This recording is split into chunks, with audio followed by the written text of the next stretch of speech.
Lord Provost, ladies and gentlemen, it's a great pleasure to be with you here again this year. In fact, last year, Judith invited me back this year as we were walking off the stage. So how is that for efficiency? It's also a great pleasure for me as the Minister for Energy, Enterprise and Tourism in the Scottish Government to see so many friends from all over the globe come to this conference. I know from the details that I have that as well as yourself, Johan, we have visitors from many countries throughout the world, including Japan, including China, including Germany, including Finland, and Norway, of course, and you're all very welcome to Scotland. We're also, of course, equally pleased that our friends from south of the border, our best pals, are here as well, and one of my best pals, my top 5 best pals in the world, Maria McCafferty from Renewables UK, we couldn't work more closely or effectively together, and I pay tribute to the work that she does.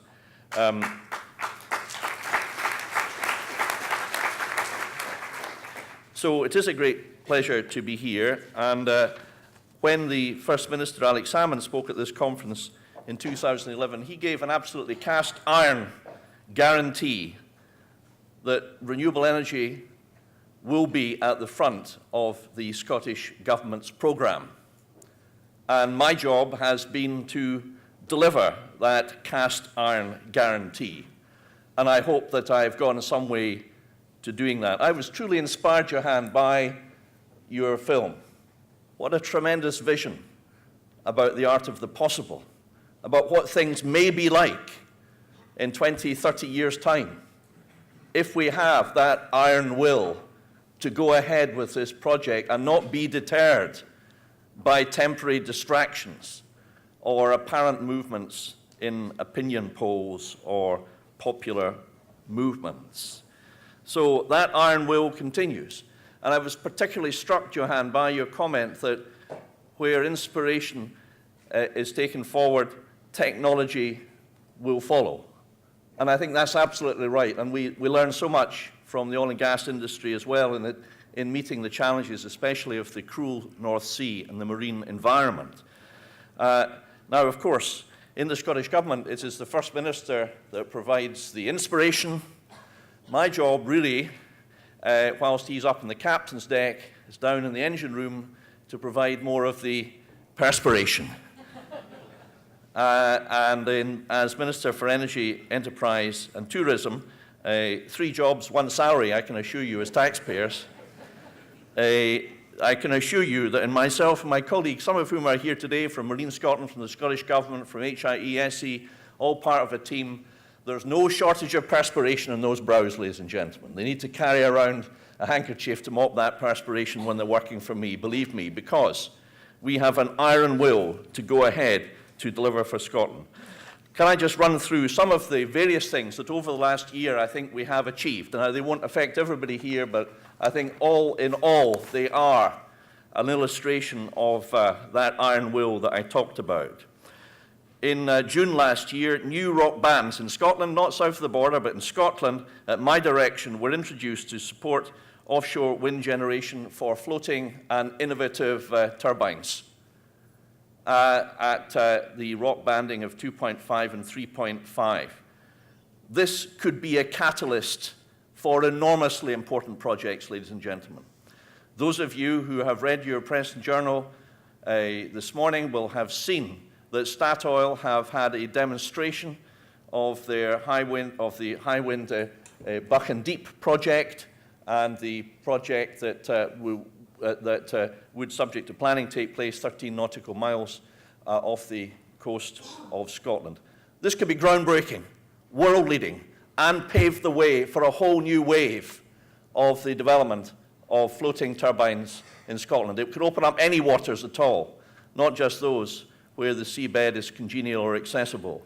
So that rock banding, that instrument which I ordered the officials to deliver, and they did, will pave the way for that. In June last year, we also had a joint marine consultation to decide how our seas are managed in the future, to make sure that that precious environment is protected If we damage that, then the whole project could be imperiled. And all of us recognize the important commitment to the environment and the need to observe the high standards that exist in an effective way. In August last year, the Scotsman reported that the island of Orkney saw the population grow by 11% in the last decade. Now, our islands have lost people in Scotland, but now, thanks to renewables, people are coming back. One of the most moving things that I heard over the past year was in the Western Isles from a chap who said that I came back to the Western Isles to live with my family, and then I had a reunion of all my friends who'd left the Western Isles because they couldn't get jobs there. And every single one of them, 250, including partners, said, we'd love to come back to the Western Isles, but there's no jobs for us. So we have to look to work elsewhere in the globe. Renewables can deliver that repopulation of islands in Scotland and perhaps in other countries of the world too. In September, we announced that the leading wave developers Aquamarine and Pelamis would share a slice of the £13 million wave first array support programme. In September, Maygen received Section 36 consent for the largest tidal array in the world. In October, I signed an international cooperation agreement with the Basse-Normandie region of France. In October, we announced that 7 communities would benefit from 1.5 district heating loan fund, and I pay tribute, Gordon, if you're here, to all the work that's been done in Aberdeen, your leaders in district heating in Scotland, and could I pay particular tribute to Janice Lyons, who has been a sort of human dynamo who has driven this forward. Often in life, it's one individual that drives something forward, is it not, ladies and gentlemen? And Janice Lyons, I know, would make Superman look like a couch potato. In December, planning consent was granted for a pumped storage scheme at Corriglass, and we've also seen Scottish Power indicate their plans to go for a major new pumped storage scheme at Cruachan. In January, we saw a 2 million marine renewables test centre at the University of Dundee. In January, the universities of Edinburgh and Oxford published research showing that the tidal energy scheme in the Pentland Firth could provide enough power for almost half of the whole of Scotland's electricity needs. In February, Scotland announced 2 latest marine energy investments in Atlantis Resources and Ocean Flow from the REEF, the Renewable Investment Fund. In February, Atlantis Resources, the owner of Maygen, successfully floated on AIM, and the company raised £12 million, which will fund the Maygen array in the Pentland Firth, perhaps the leading array in the world, ladies and gentlemen. In February also, a new industrial biotechnology innovation centre was launched, which could create 1,500 jobs. In March, I granted consent to the Morrell, the Murray Offshore Renewables Limited Field, and the Beatrice Offshore Wind Farm Limited Field. Between them, one of the largest offshore wind farms in the world. 326 wind turbines across the 2 projects could generate 1,866 megawatts, worth up to £2.5 billion for the Scottish economy. In April, we announced good progress towards community and locally owned schemes.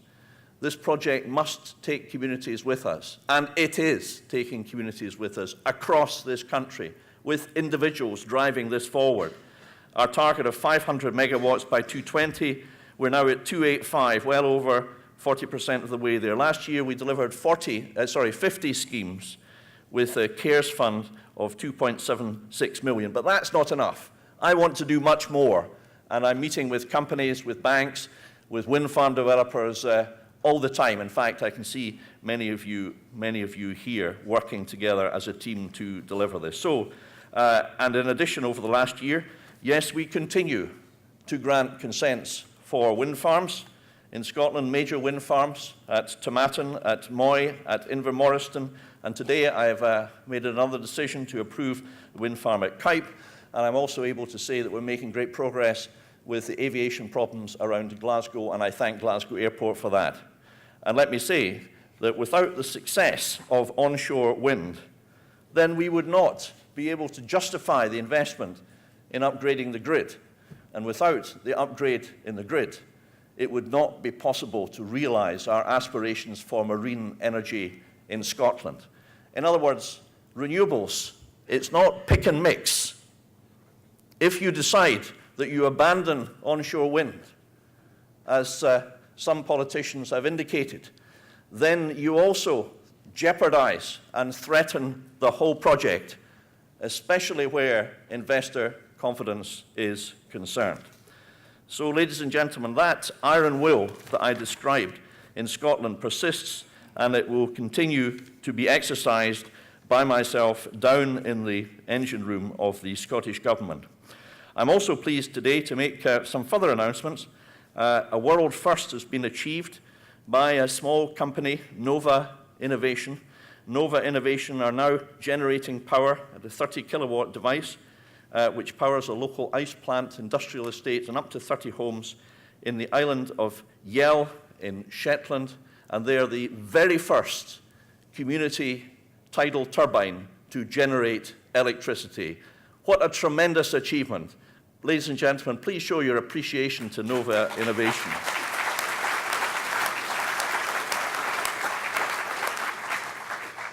We're also providing loan funding to take them to the next stage. But basically, Simon Forrest, whom I met yesterday to celebrate this achievement, and Gary Connor were basically, as they put it, two guys with an idea and a shed.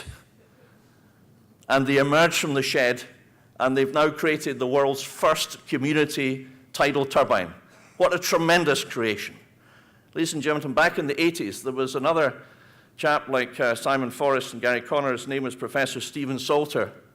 He had great ideas then as well, and he had a shed too. But he didn't emerge from the shed.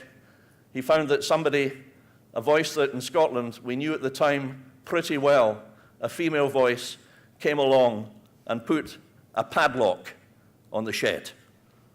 We don't want that padlock to be applied by anybody again. I'm also pleased to announce today, ladies and gentlemen, that there has been completion of the vessel study by EMEC, working with Aquaterra. Aquaterra are here, and if you have an interest in this, I would urge you to visit their stand. Essentially, their report demonstrates the massive savings that could be made by using smaller local vessels for delivery of projects and without compromising on safety. Now, ladies and gentlemen, I wanted just to say a little bit about electricity market reform. These reforms are reaching their conclusion. We have worked hard to influence them.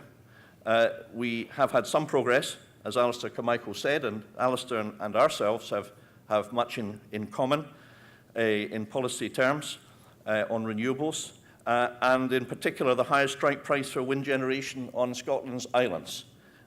We are determined to ensure that these islands are connected to the grid. It is surely unacceptable on a basis of civic society that islands, the very best places to generate renewable energy, should literally be separated from the opportunity to achieve their potential.